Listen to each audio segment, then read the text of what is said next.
Kuwait का एक country Japan, जिसकी तीसरे नंबर पर इकोनॉमी है, उन्होंने मना कर दिया है भारत के खिलाफ कुछ भी बोलने से। और साथ ही साथ जो पाकिस्तान मीडिया इस मामले में नेगेटिव रोल प्ले कर रहा है। पाकिस्तान की मीडिया में ये कहा जा रहा है कि भारत के ऊपर जंगी जनून सवार है, भारत जो सा है वो शायद कनाडा के ऊपर एटॉमिक वॉर का जो सा प्लान रखता है। भारत ने कनाडा को मिट्टी में रेत में उनका सिर दे रखा है और सिर्फ घसीट रहे हैं उनको। और कल तो ट्विटर पे एक बात भी चल रही थी, कनाडा बनेगा पाकिस्तान। और घसीट भी इसलिए रहे हैं कि ये ऐलानिया तौर पे जितने बड़े ममालिक हैं पश्चिम के, वेस्ट के, ये गोरी चमड़ी ये सोचते हैं कि ये लोग सुपीरियर हैं। ये आप देख लीजिए, आप भारत के साथ करेंगे ऐसा तो आपके साथ ये करेंगे हम। सर, जापान भारत के साथ दोस्ती निभा रहा है या वाकई उनको भारत पर ट्रस्ट है कि भारत इस तरह की इमेच्योर हरकतें कर ही नहीं सकता है, जैसा कि ट्रूडो एलिगेशंस लगा रहे हैं? इंडिया के साथ वो चीज अब वो नहीं कर सकते जो आज से 50 साल पहले करते हैं।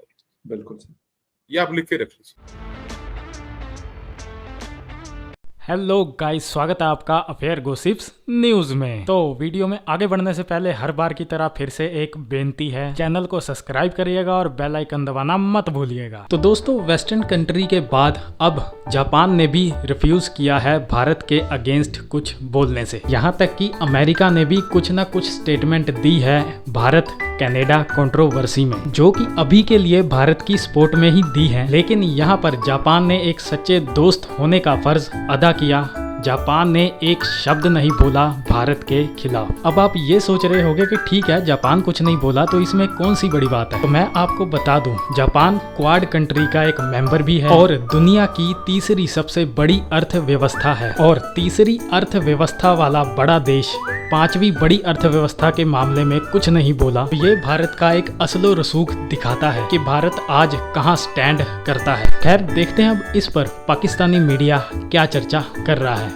जापान भारत के साथ दोस्ती निभा रहा है या वाकई उनको भारत पर ट्रस्ट है कि भारत इस तरह की इमेच्योर हरकतें कर ही नहीं सकता है, जैसा कि ट्रूडो एलिगेशंस लगा रहे हैं? ये आपने बहुत अच्छा सवाल किया। सवाल के दो हिस्से हैं। इसका एक हिस्सा तो आपने कहा कि जापान जो है, क्या वो जो है भारत का साथ दे रहा है, और क्या इसलिए दे रहा है कि जापान और जो है वो उसको इतबार है। देखिए, पहली बात जैसे मैंने अर्ज किया है कि इस केस में कोई जान नहीं है, इस केस में कोई दमखम नहीं है, ठीक है ना। अब ये इसी तरह है कि जिस तरह आप कचहरी में एक वकला बैठे होते हैं और कोई वहां पे जाए और चाहे कि कोई वकील उसका केस ले, तो कोई वकील केस उस वक्त तक नहीं लेगा जब तक उस वकील को ये यकीन ना हो जाए कि ये केस जो है इसमें कुछ जान है, ये केस लड़ा जा सकता है और इस केस की बुनियाद पे जो है वो कुछ हासिल किया जा सकता है, फतह हासिल की जा सकती है, अदालत में ये केस जीता जा सकता है।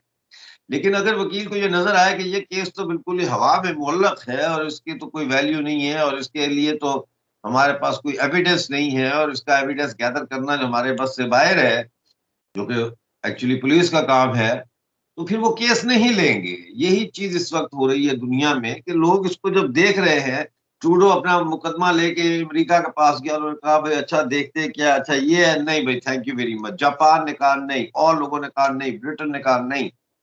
लेकिन दूसरा आपके जो सवाल का हिस्सा है वो बड़ा इंपॉर्टेंट है। और देखिए, इस वक्त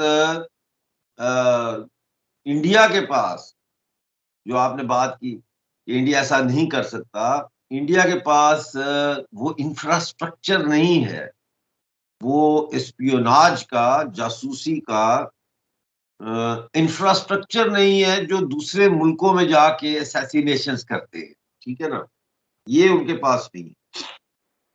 तो हमें देखना ये पड़ेगा कि ये जो ताकत है या ये जो इंफ्रास्ट्रक्चर है ये किसके पास।